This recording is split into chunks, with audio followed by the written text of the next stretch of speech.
Xin chào các bạn, mình tên là Hoàng Khôi Nguyên, học sinh lớp 4A2. Hôm nay mình sẽ chỉ các bạn cách gấp máy bay.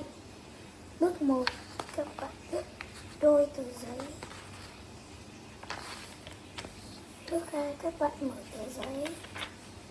Bước 3, các bạn gấp hai bên cạnh nhau. Bước 4, các bạn ép xuống. Bước 5,